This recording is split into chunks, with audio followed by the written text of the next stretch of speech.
everyone, Just and welcome back to I'm a Fan. I'm Kimbra Eberly, the producer of the show and also the host. And today I am very honored to have R.C. Matheson. He's an author, a screenwriter, and a musician. Hey, Richard, and welcome. hi. Thanks for Thank you coming. very much. It's so nice to be here with you today.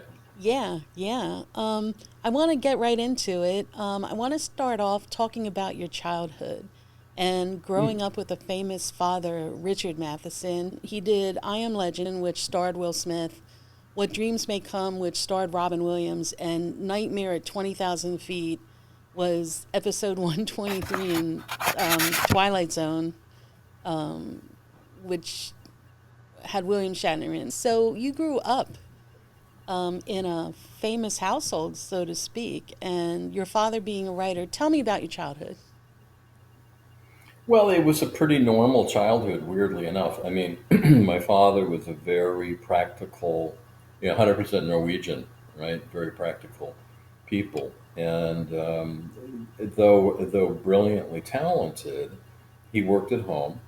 He was he was very disciplined in his output. He and my mother were married for 60 plus years. Wow. So there was a very steady vibe in the house. In fact, I mean, we had interesting people that were often in the house, for parties and get-togethers. I was just thinking about this actually in this week because William F. Nolan passed away, Oh, and he right. was he was really the last of that group that they called the Southern California Sorcerers, who included my father and Charles Beaumont and Bill Nolan, and but it was a house filled with a lot of stability. I think important to say, and my mother, who went back to school over time, became a shrink. She had her own practice and her own school that she had started. Wow. So I think the thing that comes to my mind about the house growing up, the whole environment was that nothing would, and there was a kind of an understanding from my father and from my mother that nothing was necessarily what it appeared to be. As a shrink, she knew that behavior sometimes masked the truth of what somebody was. And for my father, he saw the multiple dimensional possibilities of ideas. And so there was always it was like living in a detective agency, you know. But they were both very, kind and funny, and so it was. And I'm often asked what it was like growing up in my father's shadow, and I always say, I grew up in my father's sunshine Oh, because he. It's how I feel because he was always my greatest advocate. hmm. He was always very candid with me about my work, but he Yeah. was diplomatic and supportive always. Yeah, I was going to ask And you. we ended up starting our own company later on. So we Oh, sold a whole bunch of scripts that we wrote together. So we ended up going from father and son, and of course he was my mentor in the beginning. But then we became colleagues. well, yeah, it strikes me as, you've had a great mentor, first of all. And secondly, did you always want to be a writer? Did you ever think about another occupation other than writing? A couple of them, yeah. I was, I think, like a number of creative people. I was a child magician. I didn't know that. Really? Yeah. Oh, I loved it. I loved it. I used to, without telling my parents, I would take the bus down to Hollywood Boulevard. I mean, I don't know, I was way too young, 11 or something. And I would go, there was a very, very legendary magic store there, called Burt Wheeler's. And I would just go Wow. in and spend, time in there. I think I must have told them I was at the library. Um, so yeah, so I thought about that. Being a musician, of course, has always been part of my life. It's I don't need to tell anybody who has been a musician or is a musician that it's a tough world to crack. I mean, if you're a talented songwriter, and you get a few songs that catch on, you can really do well. But for all of the bands that come together, all the talent, all the musical giftedness that's out there, it's a tough gig, Now, for to those get it. of those people that don't know, you're a drummer and you studied Yeah, under a famous drummer yeah, I at one did. point. Ginger Baker.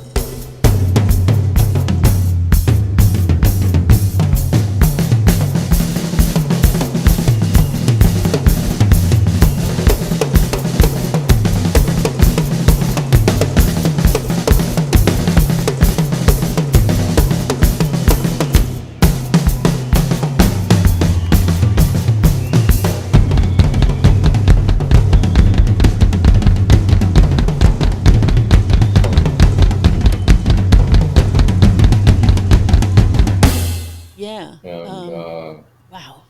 That's yeah, incredible. no, yeah, it is incredible. It is incredible. I never stopped experiencing it as being incredible right Yeah. when I was even in the middle of it.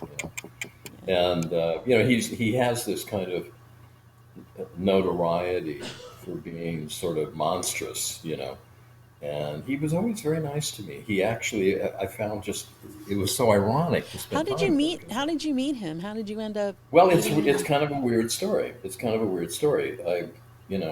There's a paper in LA. Maybe you have something comparable where you are, called the LA Weekly, Mm. and I think it wants to try and be countercultural, but it's really just a chance to put in a lot of ads about this and that and movie reviews, and but it's a throwaway. It's one of those throwaway papers. And excuse me. And I was I was at a coffee shop waiting to go into. I think I had a meeting that day, so I was in town, and I picked it up, and I'm going through it. I'm just drinking my coffee, looking through, and in the classifieds, I come across this ad that says Toad, TOAD Mm-hmm. 101. Now, would you know what that means? No, I have no clue. Yeah, I don't think most people would. Well, Toad was Ginger Baker's famous drum solo, Oh. and 101. So I did a little Malcolm Gladwell like blink thing, and I kind of went, shit, really? I mean, is it possible? So there was a phone number, and it just seemed, I don't know. I mean, it all came together in my head that fast, and I thought, yeah, but that can't be right. It's probably somebody selling frogs or something. And I called up and hello, and I said, this is really weird. I said, but does this involve Ginger Baker? Yes, it does. I said, Oh. really? Well, what's going on? Well, Ginger gives private lessons, and I said, wow, I mean, I've been a drummer for quite a while. Well, you have to send a tape to Ginger, and he will decide whether you're at this level, or the best level. The highest level is where you study one on one with him. And I said, great. So it's so weird, right? I mean, already it was just bizarre. So I sent it, so I sat at the drums and recorded something. And he put me in the one on one. And so I studied with him. We would meet at this recording studio in Hollywood, and he was in a pickup truck. He came down from an area north of Los Angeles where he had a ranch where he played polo. He's a polo player, Wow. You right? learn I something mean, new it's every like day. I know. It's It just doesn't like the make whole sense, idea. right? None of it makes sense, but in some way, it all makes sense. And so we would work together, and he was unstintingly polite. I would ask him every here and there where I felt I could sneak in a question. I'd ask him about cream and stuff like Right, that. right. But he was really nice, and It he had taught to me a be a lot of little stuff. intimidating for you, right? Or no? Oh my God.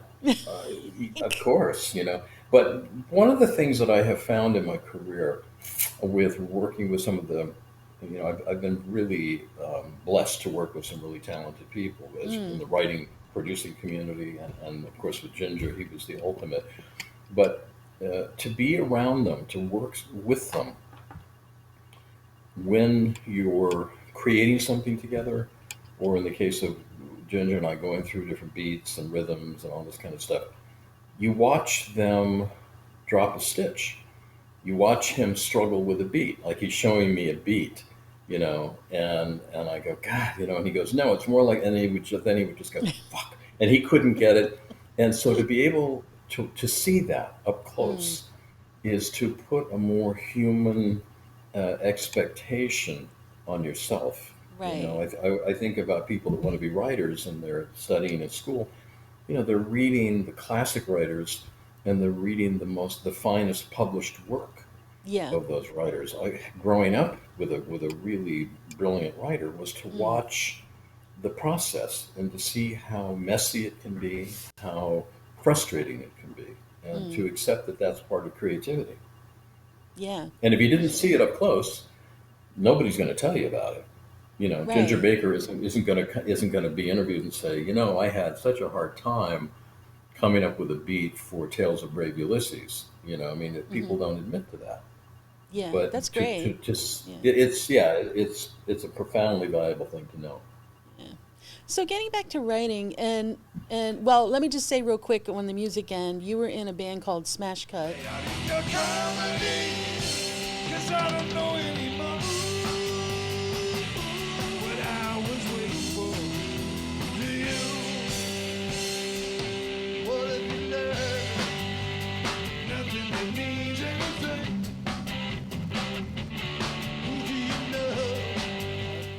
Which Yeah, was a really cool band because it starred you, Craig Spector, and Preston Sturges Jr., yeah, which yeah. are three of you are writers in a band, which I thought was really profound. Like who It does was. that? It was nobody. It was very unusual. Very, very unusual. And And the we thing, he had, was a good band.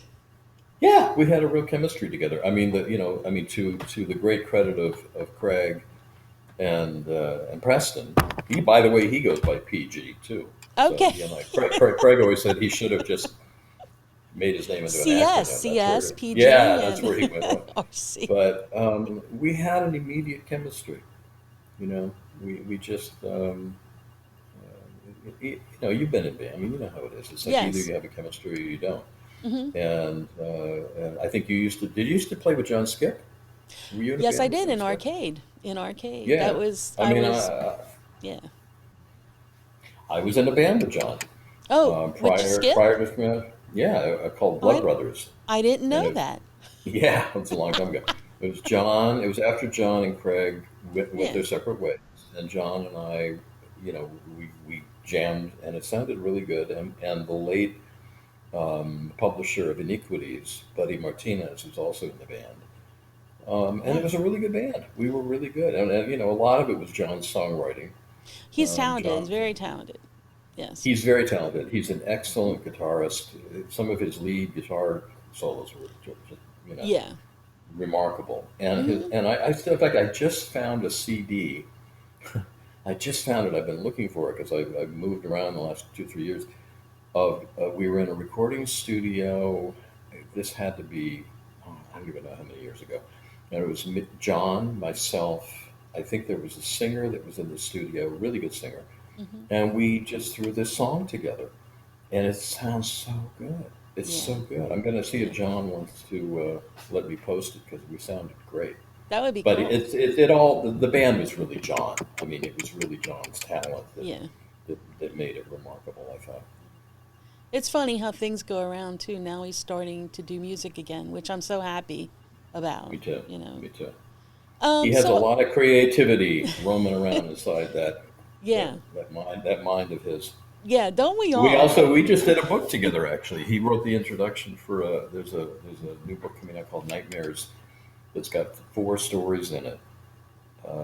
One by me, one by Mick Garris, one by Wow. Sandra Becerril, who's a superb Mexican novelist, horror novelist, Yeah. and Lawrence Connolly. And John Yeah. did the intro. I wanted to ask you just a few quick questions on the writing process because Yeah, we all want to know. yeah.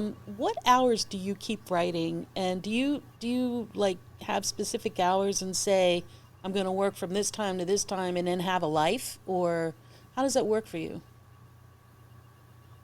No, no, It's like, no. I don't do that. And I don't think that the outcome would be better if I did. And nor do I just sort of stare off and wait for signals from space, to strike me. But I work at home.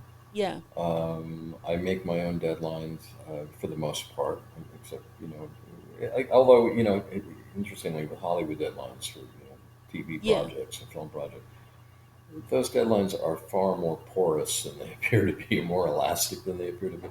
So my deadlines are set by me, and at any given point, I've got many. I mean, like right now, I've got 9 new short stories that I have drafts of, and so um,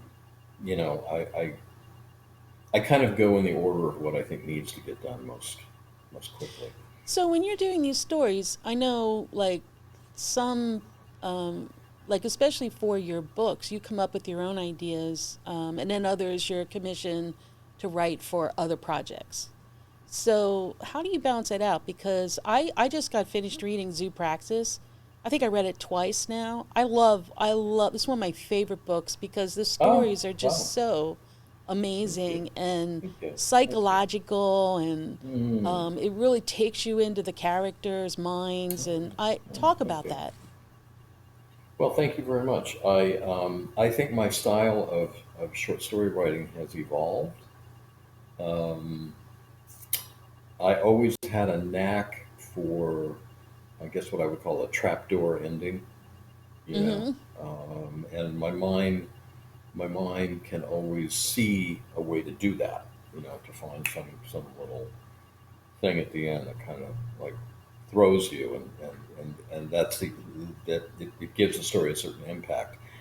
What I'm looking for, or what I'm drawn to now, is something that creates resonance in the end, as Mm-hmm. opposed to startling you.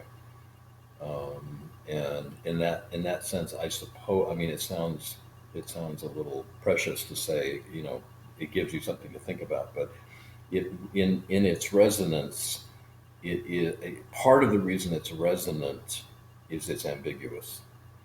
And when you do a trapdoor ending, it's usually not ambiguous. It just catches you off guard, and you go, Right. oh my God, and those are really Yeah. fun stories, and I still do some of those, and those, I love those kinds of endings. But I think the new stuff is more, um, it is more psychological. Yeah. It's yeah. I mean, I About think about a specific. like a story like the embalming machine.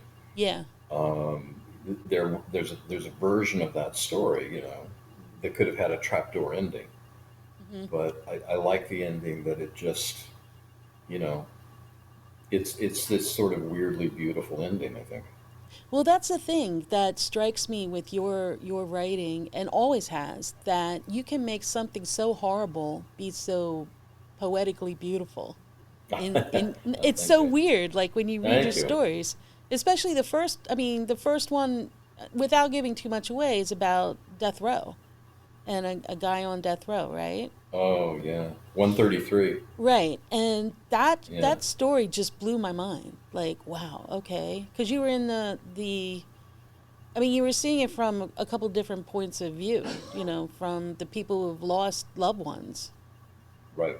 Yeah. and I mean.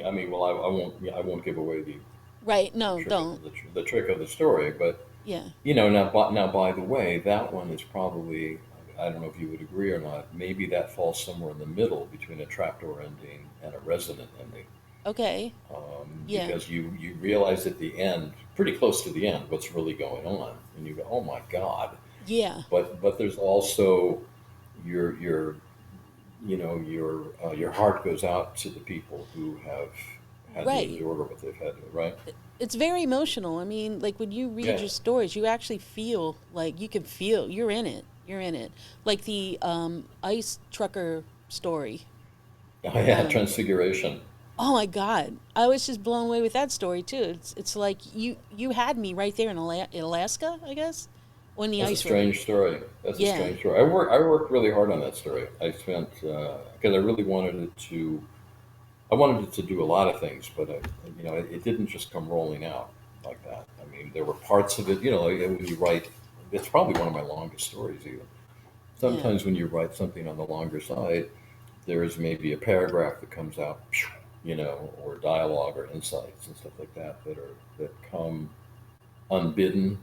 They're kind of they just present themselves because they're in the flow of where you are. But with that one, I took my time really trying to put together the whole feeling of it. And by the way, that has, I think, the same kind of ending I'm describing, where it's a trapdoor ending, Yeah. but you sort of saw it coming anyway. It's not really like you don't like some stories. The trick is to not let the reader understand what the trapdoor is until the last word, literally Right. the last word, where they go, "Oh my God!" With this one, um, it kind of it's presaged earlier. You do see it coming. You do see it coming. And but the impact for me is the psychology Right. of what he's going Exactly. through, of what he's going, Mm.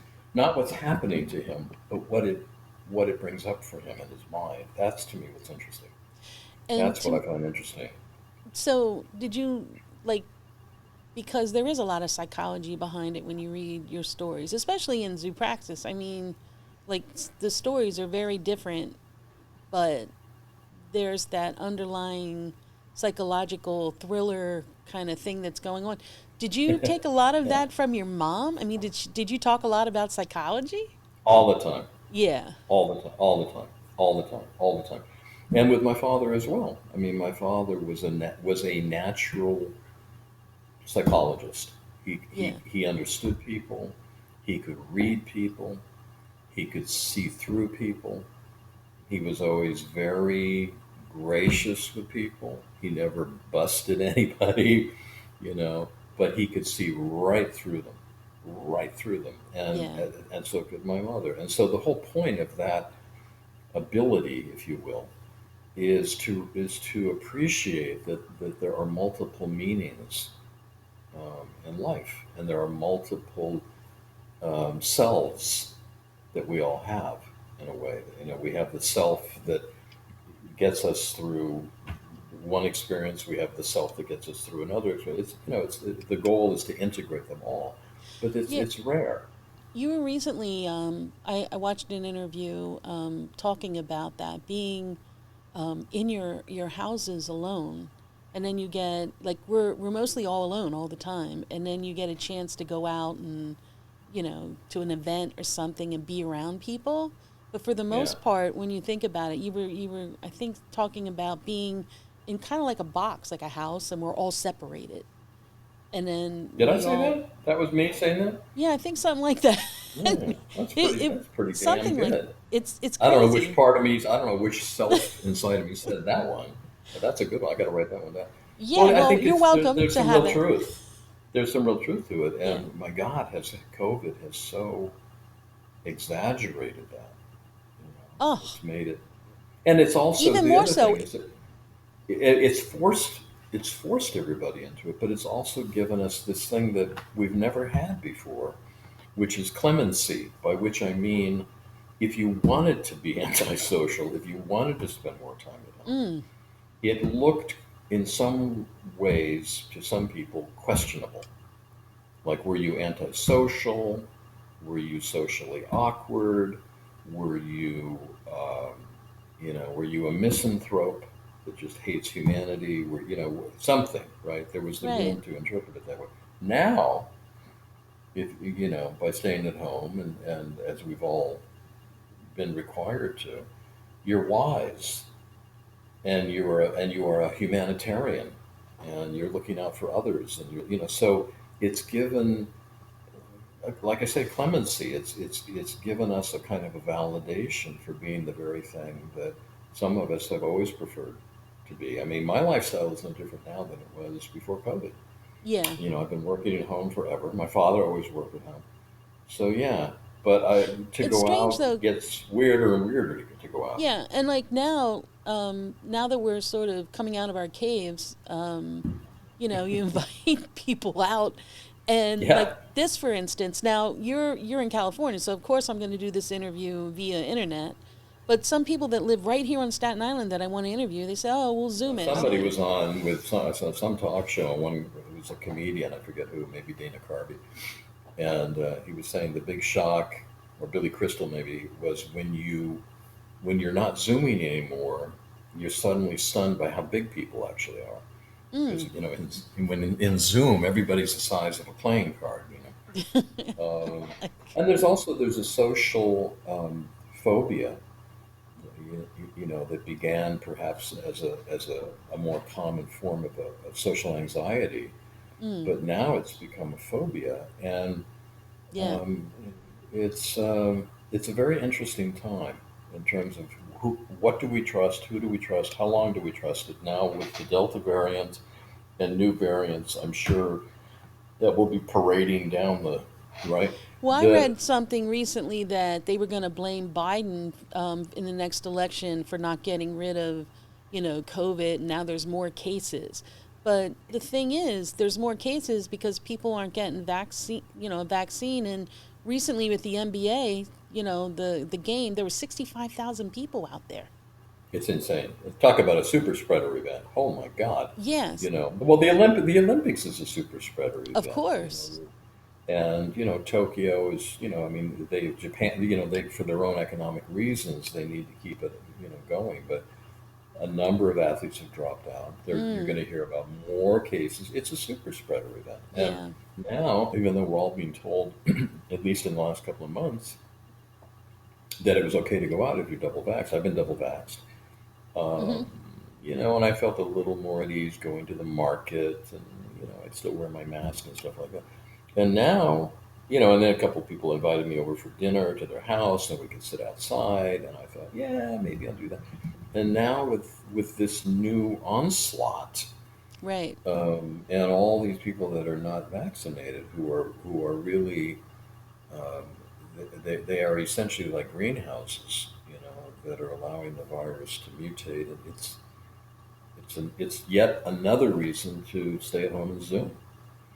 Right. And then I think about writers like you, like or even I thought about like science fiction writers like Ray Bradbury and all the writers back then that foreshadowed things in the future Yeah, that would yeah, happen. Like wow, like yeah. they were aliens, on the planet writing about the future. Like what are the writers of today going to write about our future? Because That's a great question. I don't know. I always thought about my father, that he had a kind of a precognitive mm, gift, that yeah. and he did. It was, I mean, part of it is allowing yourself to have a very unrestricted imagination. Um, and for my father, I think he always had that. And then as you get more successful as a person of imagination, or a writer of fantasy, you all that does is validate the very process of following your instincts and your imagination. So it gets even deeper, more so, right? More developed. And I don't think that is commonly how people go through life. Yeah. We're told sort of, the rules about Yeah. whatever. And so I think it's interesting. He had one job at a studio for all the time that he worked at home. He worked at a studio years ago, and he couldn't handle it. He got depressed. He was taking antidepressants. They were paying him a lot of money. He was there for like a month, and he quit. He just couldn't handle. He couldn't handle. Wow. It wasn't like the drive-in and all that stuff. It was just dealing with those around him, because he felt what was going on with them. Hmm. And so part of, I mean, I don't have an answer about what they're going to see, those in our generation of more visionary writers. But for any of us that are imaginative, weirdly, to be isolated from others, I think can enhance your imagination. You were saying Yeah, about isolation. yeah. Freud studied like one of his defense mechanisms in, like denial and, all the defense Hmm. mechanisms. One of them is isolation. Like Oh, very when you're interesting. in therapy, a therapist's job is to break down all your defense mechanisms so Sure. you can, so to speak, act normal. Yeah. And one of them was isolation. So that kind of like messed me up for a while because all of us are isolated. So of course, it's messing with us. Well, Something we're the going other to have to thing work is, on. you can be isolated and appear not to be isolated. That is to say, that your personality, the way you get through life, the way you interact with others, is like a moat that you have devised, and you're still isolated, but you would appear to be interactive. Okay. You know what I mean? Yeah, I do. That you develop a persona. I mean, yeah, Yeah. I had a shrink once. I've been in therapy on and off over the years, many Okay. many times, and I had a shrink that told me one time, he's an older, very like an emeritus presence, one of those kind of shrinks, and he said, you could pretty much assume in the world of adults that what you're looking at in people's behavior is almost exactly the opposite of what they really are. Yes. Okay. And I thought, Wow. no, come on, that's too extreme. Yeah. However, pull back a little bit on that, and what happens is, the shy person becomes gregarious, and then they get rewards for that, and then that becomes a personality. But ultimately, it does not alter the original version of what they are, and so on and so on and so on. So I mean, so I always think about that, and that too parallels, my childhood, where things are not what they appear to be. So when I was in therapy, my therapist left me with one thought. And he said to me, just remember this, Kim, normal people are the people you don't know.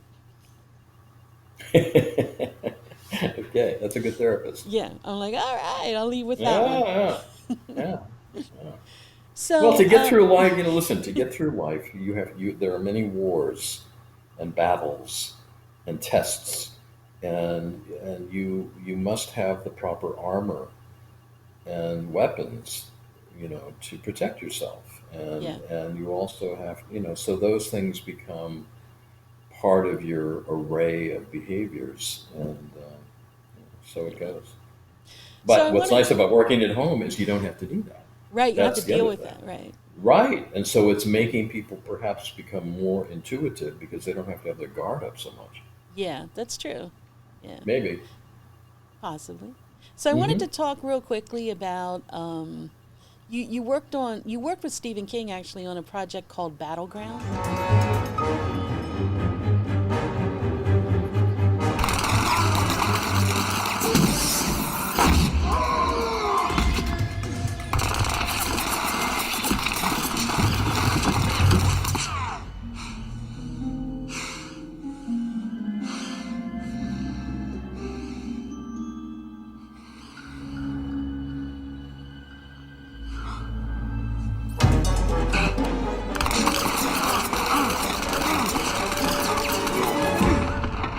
Tell me about Battleground. I just Yeah, I love Battleground. I love Battleground.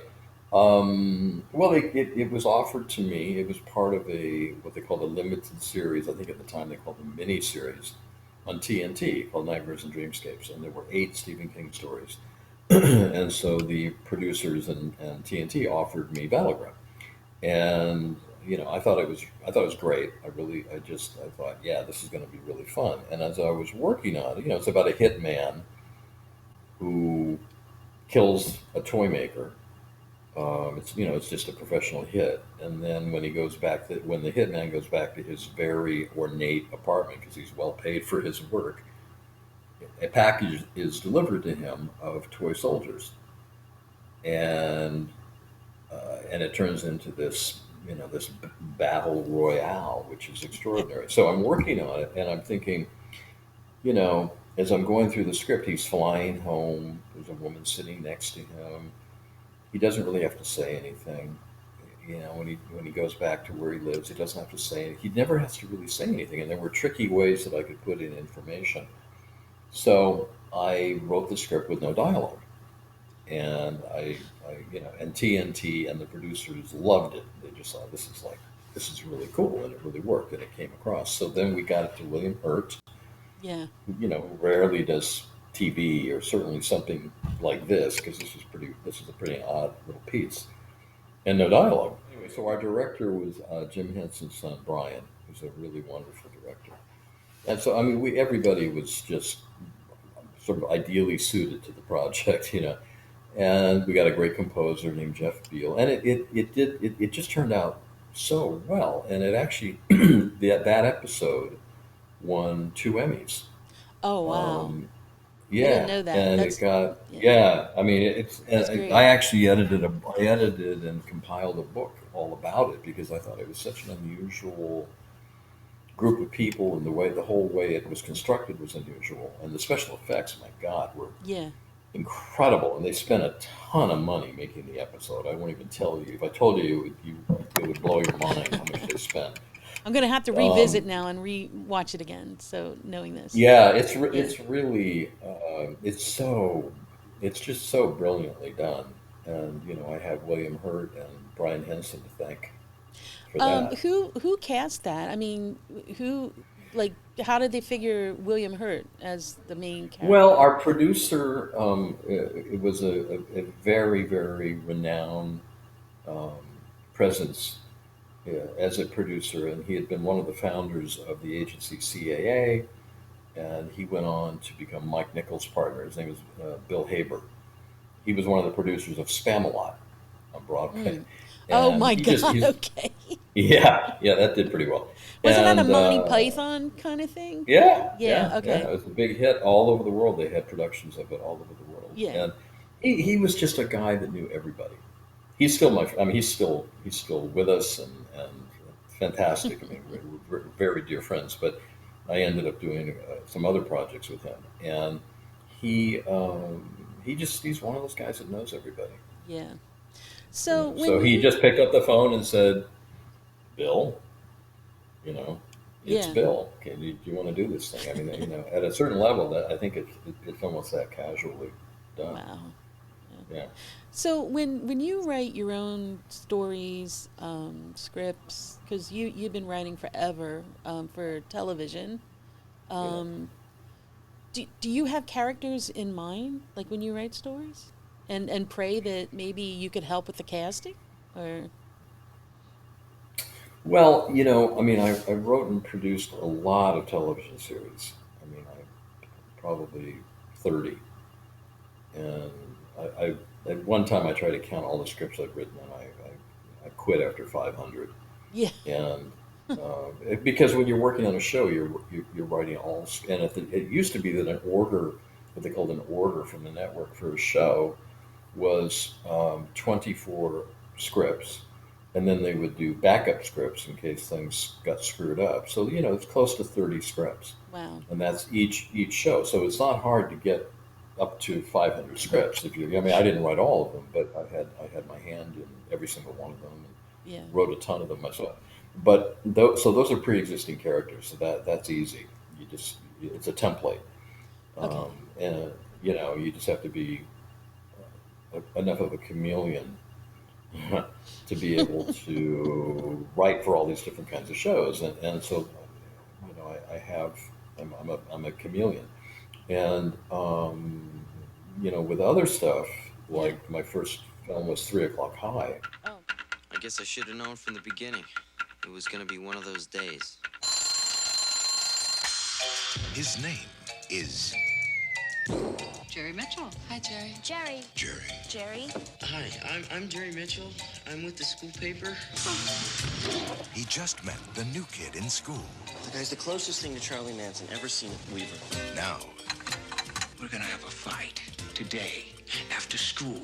he's got 6 hours to get out of it. It's been quite a morning, Jerry. You can say that again. He'll try running. I wouldn't leave school without a good reason. He'll try bribery. If I can get the money, do you think you'd do it for me? Ravel will never bother you again. Guaranteed. He'll try robbery. I hear you're giving Jerry Mitchell a hard time.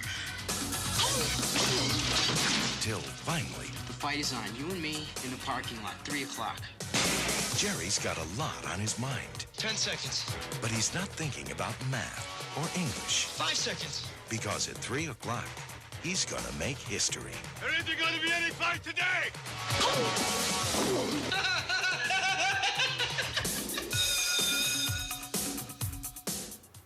So, having known you, and I just recently finished a book that took me 2 years, but it was a lot of research that went into it, and more of a historical book. It wasn't Your Lizzie Borden book. Yes. I remember reaching out to you a lot of times, telling you, oh my God, this is so much work. And, how many times do you edit your book? 50. And I was like, no. And, Yeah. I've been through the editing process now, a lot of red, my friend. And still, it's not totally right, So, but I'm proud of it because I got through it, and I did it. And a lot of the Lizzie Borden fans can relate and like it. So that's good. And that's all I wanted to do was kind of on like my bucket list. But I always thought of you and like the great advice you've given me throughout the years and doing projects and just talking. Have you ever thought about doing a master class? People On have, writing? have asked me to do it. I don't know. I'm not sure how I would do it. I mean, I'm sure I have things that I could share that would be valuable, but no, I haven't. It's been proposed to me. Yes. Well, you should think And about I'm, it, Rich. well, you know what? There's somebody that's doing one who's one of my great heroes, and that's Margaret Atwood. And I just love her writing. She's really Canada's, I think, finest short story writer. And she's written other things as well, of course. The Handmaid's Tale is Margaret Oh my Atwood. God. But that's only one. That's only kind of one of the colors of her talent. She's Yeah. also really funny, and she's just great. She's a wonderful writer, and she's doing a master class. And I think what would be interesting to me would be to maybe monitor one or two or three of the writers that I can relate to, including Margaret Atwood. See Yeah. what they're doing. See how they're doing. Yeah. I haven't got a clue how I would do it. I mean, once you get me started talking about writing, I've got a lot of things to say. But Yeah. to start it just from a dead stop, I don't know how they do that. What do you think? I don't know. I think Do you think it's writing's- worth it? I do. I think writing is very hard. It's really hard. I don't think people realize the amount of work that goes into it. And for you, you've done it all your life. So, but for someone starting out new, it's they're looking for advice, and how to Yeah, approach yeah. things, how to set up an outline for a story, if you do that at all. I think like people could appreciate, some techniques, learning. I mean, I went to college. I had creative writing class and all of that, but it's not the same. It's very No, different. it's not the same. And by the way, congratulations on your book. And because you shared with me the Yeah, book at different stages, and it just and indeed, as is what should happen yeah, with quality editing, it just kept getting stronger and stronger. yeah, And but it's like a disease to edit, to learn how to edit, because you once you realize that that's sort of the key to writing in a way. The key to stuff reading super well, unless it just happens to emerge luckily here and there from your mind, it's all about, it's like making film. They find the film in the editing room, and yeah, it's all and so once you really embrace editing as part of the writing process, you're always going to see more and more things that you could improve. yeah. Always. Right? Yeah, So the and book looks different to you through the eyes of as you become more accomplished in your editing, you see the book through different eyes. yeah, and the editor, Margaret Chase, who has edited my book, I recently, about, I don't know, a couple months ago, met her at like this little going away party because she moved, and she handed me the hard copy of the book and said, "Here's some more editing you have to fix." And I'm like, why didn't you catch that? She goes, well, I really sat down and really went through it again, and here's some more fixes that you need to do. And not that she's a bad editor, but I'm just saying, like, there's always something you see, like, and it's just Oh, amazing. it's addictive. It's addictive. Yeah. It's also a great pleasure. I mean, I find more ideas that had not struck me while I was writing something as I'm editing. Mm. I realize that I've said something already. Now I've said it twice. I don't need to do that. I was reading Yeah. about Dean Koontz talk about editing becoming like pathological. Yeah. He pathological meaning you can't get away from it. It just it Yeah, sort I of can see. over No, I it, can it over totally see it, that. Yeah. it takes over your psyche. But Dean, for all of his his epic success, he went back and he's rewritten all of his early books. Wow. Yeah, and you That's sort of stop. insane. You sort. Well, I think it is. I think it's Yeah. weird. It's like, well, what is the accomplishment? I mean, what Yeah, is just the? move on. Yeah, that's right. Just move on. Exactly Yeah. right. So Yeah. I look at all my. I mean, I've published now 120 short stories, Oh my God. and I look at some of the old stuff, the old stories, and I think, oh, that was good. I mean, I caught it. Some of the other ones, like, would I go back and change this or that? Yeah, but why would I? It Yeah, reflects because the time that I wrote right, and you want the time to spend on your new stuff, which you improve all the time, it. right? Yeah, yeah. I'd So rather to put the speak. time in the new. Yeah, I'd Yeah. rather put Speaking of time. new stuff, Yes. what are can you let us in on some new projects and stuff you might be working on? Well, sure. I'm working on a new Stephen King project, which I'm Oh. writing and producing. Oh wow. Um, and I don't know if you may have seen. I'm not. It's like this was done 3 years ago. A film called Big Driver. Yes.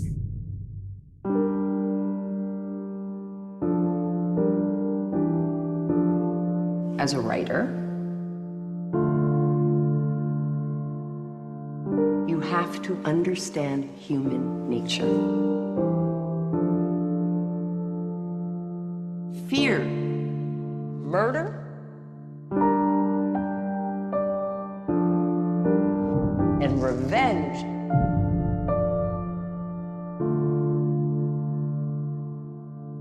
I think it's time, dear. For friggin' payback. You really don't belong in a place like this. Have a safe trip home.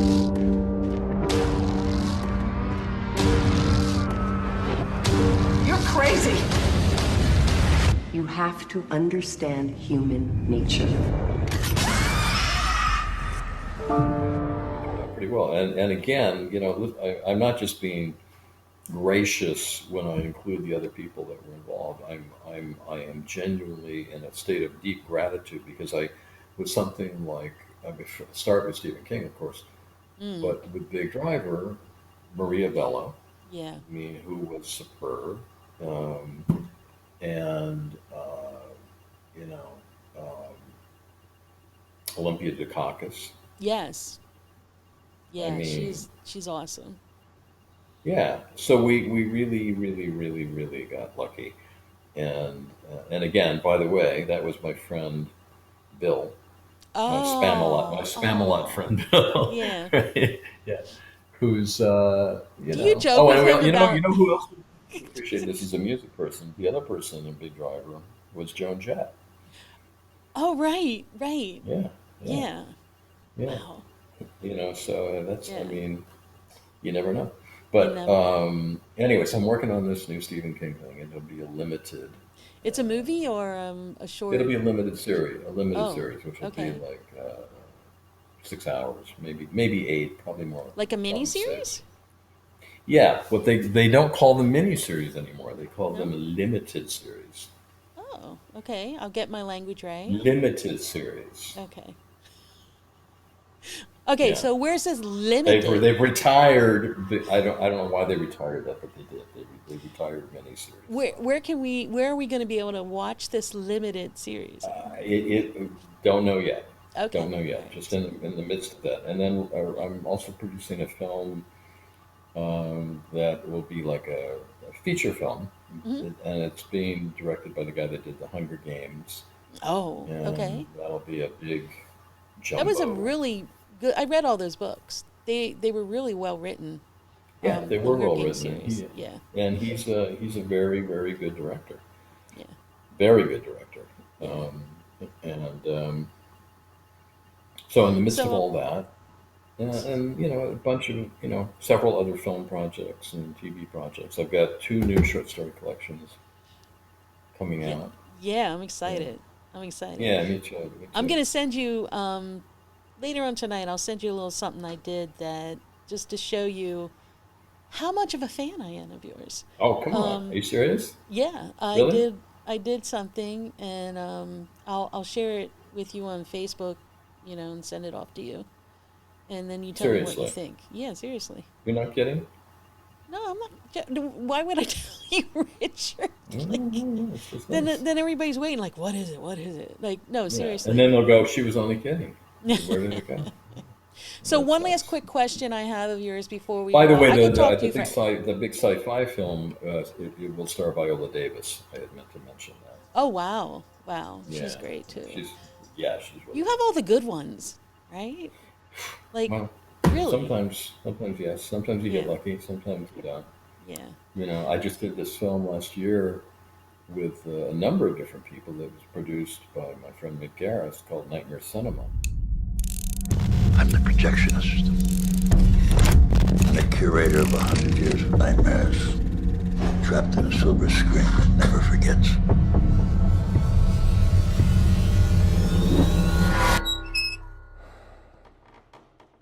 Welcome to my nightmare.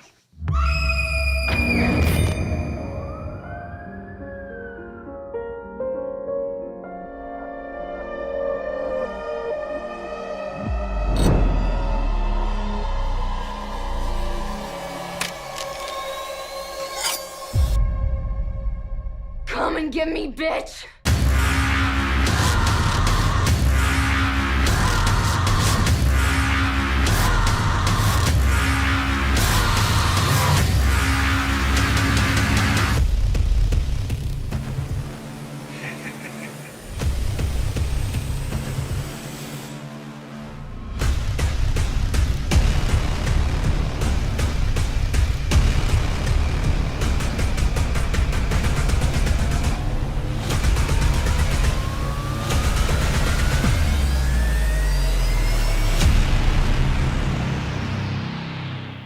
Oh yeah, I saw that. And I don't did have you see it? Shutter. No, it was on Shutter, right? Yeah, it was I out in just theaters, and then yeah. Shudder grabbed it, and mine. It was like anthological, right? So there were It was about a four short. projectionist or something that Yeah, Mickey Rourke plays the right, Mickey projectionist. Rourke. That's right. Oh my Yeah, God. and it was different stories, and my story was directed by it's a plastic surgery story. It was directed by Right. Joe Dante. But we got the guy we got out of retirement to play the evil plastic surgeon Yeah. was Richard Creepy. Chamberlain. Right. Right. It was really creepy. Well, It he was was really really good. He yeah. was so good because he's got that voice where he's just Kim. Don't worry, Kimbra. Everything's gonna How be fine. how old is he? He's He's old. He's yeah. probably close to 90, and I'm Yeah. telling he looks. He was always so handsome, right? And so he still Yeah. looks great. And he came out of retirement. I mean, he doesn't do anything, but this one He did. he came out of yeah, and he was really Yeah. good. Yeah. It's one of those things where you have to thank your actors. I mean, William Hurt in Battleground, Yeah. Maria Bello. Mm. It just makes a huge difference. Ann It Dowd does. was also in Big Driver. Ann Yeah. Dowd, who's just a phenomenal actress. Yeah. So Well, I always said that you can't have a good movie first and foremost without a good script written. If your script is horrible, then your movie's going to be crappy. And then pretty after much. that, it's always a production value. It's always a production value you got to have. If you don't have Yeah, and that, if you've got the wrong star, I mean, I'm not saying anything my father wasn't quoted as saying, but like the original version of I Am Legend, which was called The Last Man on Earth. The streets are swarming with truckloads of bodies that they're throwing into that god-awful pit. And the dedicated Dr. Mercer goes on with his plodding, unimaginative approach. You have a better idea? Maybe. At least it involves imagination. Ben, it's as simple as this. An unknown germ is being blown around the world. It's highly contagious and it's reached plague proportions. And you don't believe some of the dead have come back? Let's get to work. And why are they burning the bodies? Why don't they bury them? Because it's the best known way to control the contagion, to keep the germ from spreading. Which is actually very effective, black and white.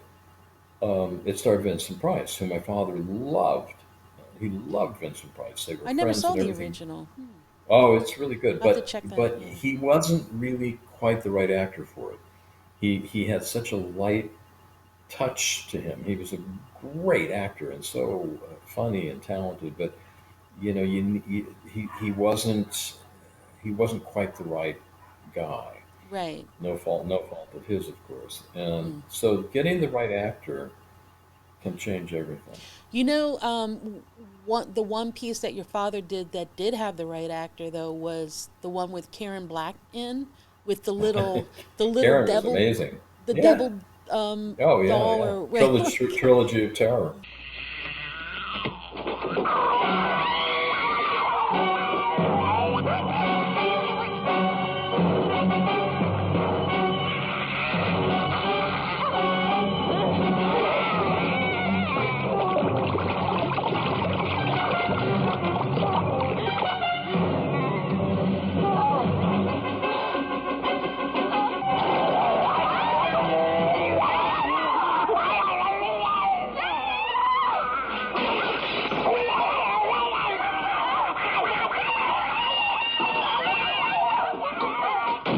Yes. Oh my God. I know. She played a phenomenal. She did a really amazing role in that. Yeah. She was amazing. There were, you know, and there were actresses at that time that they, I'm sure, thought about that it wouldn't have been as effective because she could really bring the crazy. Yeah, her You know? looks. Some of her looks were just wow. Okay. Oh yeah, she really. I mean, she was amazing. Yeah. You know, so and you know, something like it's interesting too. Something like Duel.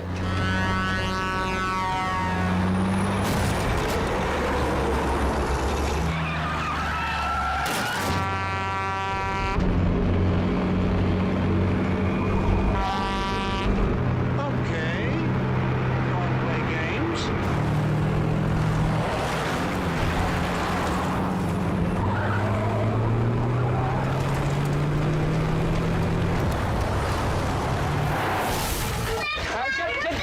Get back in the bus, please. Please, come on. Come on, back in the bus.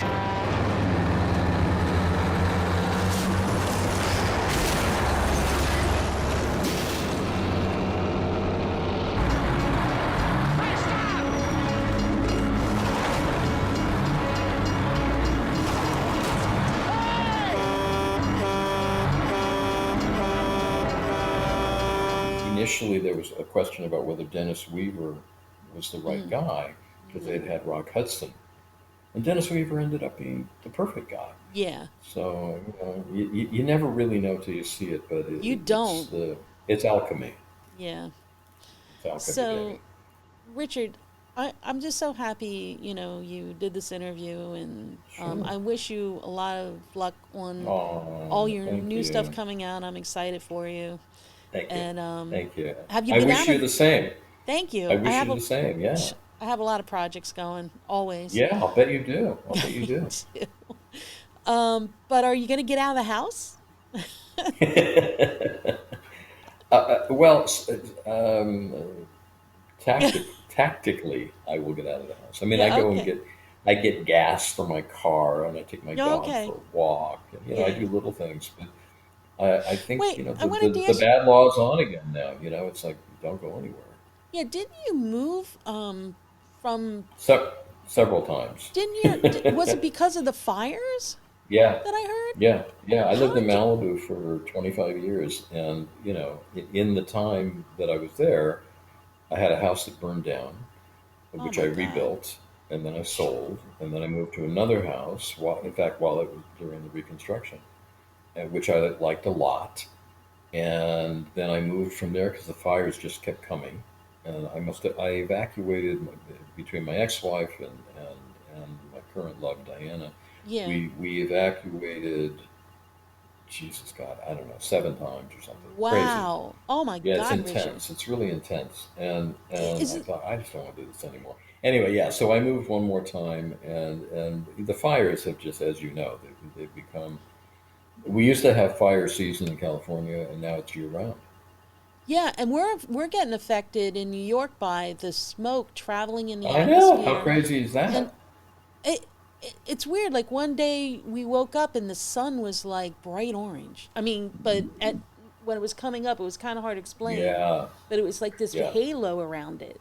yeah. I guess My from sister lives up in San Francisco, and there was a famous photograph or coverage, I guess about a year or so ago, and you probably saw it. It was the Golden Gate Bridge, and everything was like this apricot, like apocalyptic oh apricot. yeah, yeah, It was just nightmarish. yeah, So yeah, so the fires have become a real problem. I have a friend that lives. That's my cousin actually lives up in Tahoe, Lake yeah. Tahoe, and the fire is from California has crossed over into Nevada, and it's like everybody I know.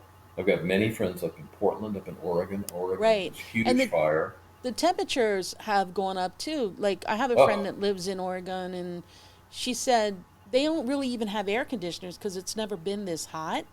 But right. they were getting temperatures of like 107 or something. Like Yeah, it got up to 100 and even more, like 115 or something. And then yeah, it's the same thing up in Seattle. yeah, And it's real it's like, intense. Yeah. well, yeah, and it's sort of like where is it safe?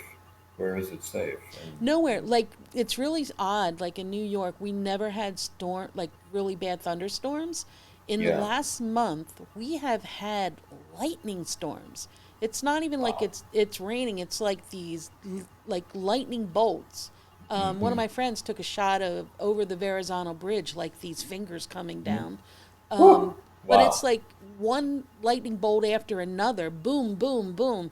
And I've never experienced that before, ever, in New York City.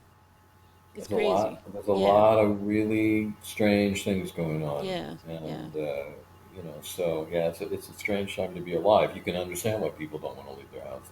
Yeah, yeah. And Get I hit by worry a about lightning bolt or caught in a yeah, fire. yeah, and I worry about the people, especially in California. My nephew lives in California also, and you Mm, worry about you guys with fires and yeah. earthquakes and Oh yeah. all that stuff you Oh, have. earthquakes seem like nothing now. Yeah, Earthquakes are just right. They're put on the it's a back minor burner. it's a minor diversion. Yeah. Now these fires are really, really, really heavy duty. I mean, Yeah. they Do they really they go. have they beefed up the firefighters and stuff or no? Well, I think Biden just I don't know if it's official now. I think he's raised the hourly for firefighters. I think to 15 an hour, which is Mm, it should be yeah, 50 an hour. I mean these exactly. guys they're heroic. Yeah, and and the weight of the equipment they carry and what they walk into is just hellish, yeah. And they do it. They do it for all of us. I mean, it's just absolutely extraordinary. And but the fires are they're so huge. I was the one last night I was listening about. It's 300 square miles. Phew. Wow. Where's that at? Yeah, that's like up around Oregon. Yeah. How do you Wow. begin to even deal with Tackle something that. that big? Yeah. You can't. You just have to let it burn itself out, a good amount of it. Or But pray for a massive rainstorm. yeah, yeah, and then of course, meanwhile, the drought is what is contributing so much to this. And I mean, like a place like Lake Mead. I don't know if you know where Yeah. that is in Nevada. Or Death It's Valley, the temperature was 130.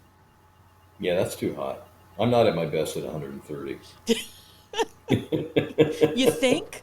Yeah, I do. And then Salt Lake Mm. is withering. The lake itself is withering, and so it's yeah. Which So is it's a a good whole time. other conversation It is. It with the is water, you know, water. I water. read somewhere about the growing almonds, right? Yeah, And you're right. if growing an almond uses more water than any other fruit or plant or whatever it is, Well, you know what they're going to do in California? They're going to cut water to the agricultural community because if you go into like the middle of, like just slightly north of LA, you Yeah. go into the San Joaquin Valley and everything, they're using all this water. And yeah, almonds are they really suck water. Yeah. Huge Totally. amount of water. And we need that water to fight fires. We need that water to live. We need, Other you know, we things. need water. We need Yeah. water. Yeah, we need water. We could do without almonds for a while. Yes, I can survive without almonds. I don't even But like water. almond milk, so. Gotta get my water. Okay. Yeah. So I just Yeah. wanted to say that I'm a fan, and Thank you. and Thank you. I appreciate all the hard work that you do that enables us you. to enjoy your movies, enjoy your scripts, and Thank I'm you. looking forward to all the stuff you have that you're doing. And I will Well, send you that. Yeah. I'd say the same to you. I look forward to seeing everything you're up to, Thank and you. yeah, no, it's Yeah, exciting. thanks. It's exciting. Yeah, There you go. but more books too. I know you got more books than you. I actually do. I'm doing Yeah. an anthology in 2022 of Oh. all Staten Island writers. Yeah. I was thinking about Pete Davidson. Oh, I wonder if he would be interested in writing something. And he's a Staten Island boy, of course. oh, right. That's a good thought. Do you know him? Nope. Oh, But shoot. I'll bet you nobody comes to him and says, "Would you be interested in writing a short story?" I'll bet Wow. nobody comes to him. Yeah. And he might very well say, "Hey, that sounds cool." That's a really good idea, Richard. Maybe Why I'll not? reach out to him. Why not? Why At not? least he I can. mean, he's I mean, very where's proud of growing up in Staten Island. Right, right. And I didn't see his latest movie. Have you? The King of Staten Island? Yeah, Or, yeah, oh, you yeah, did? I liked Okay. it. Yeah, I liked it. I have to watch it. But that's Well, a great. you have to like him. If you don't like him, then it's not the right movie for you. But Well, I do. I love he's, Saturday Night Live and the whole thing that he did on there. And yeah, yeah. he's an odd presence, but he's an odd presence. He's sort of Jeff Goldblum-ish or something. You know what I mean? There's something Yeah. kind of, he's just naturally quirky and tall, and he's odd, but Yeah. funny, and you never know. I mean, I edited an anthology, and I approached Roseanne Cash, who did a story for me, and I Oh, also wow. approached a guy that I've gotten to know him socially, and that's John Mhm. Densmore of The Doors. Oh, Um, okay. and Wow. who wanted, he had written a book about the Doors, so he was already a writer, Yeah. but nobody ever came to him and said, "Would you be interested in you'd be surprised." Somebody like Pete Davis, I'll bet nobody has come to him and said, "Pete, would you be interested in writing?" Are they like horror stories? Anything, any topic. Yeah. They have to be live on Staten Island. You know what? I'll bet you he'd be interested. Can you I write me have a no cover idea how to letter? reach him. The what? Can you write me a cover letter and ask him for me? 'Cause you have more I clout, don't know. you know? If Yeah, I knew know. him, I'd call him for you. No, I think it would be fun for him and fun I'll for you. listen. I will give it a shot and see what happens, and I'll let you know. You never know. You never know. Somebody knows somebody that knows somebody. That's you know? true. Yeah. All right, so I will chat soon, and Okay. It was very fun to spend an afternoon with you here. yeah, thank you so much, Richard, and we'll talk soon. You're welcome. Take Kimber. care. Take care. I'll talk to you soon. Bye bye. Bye bye.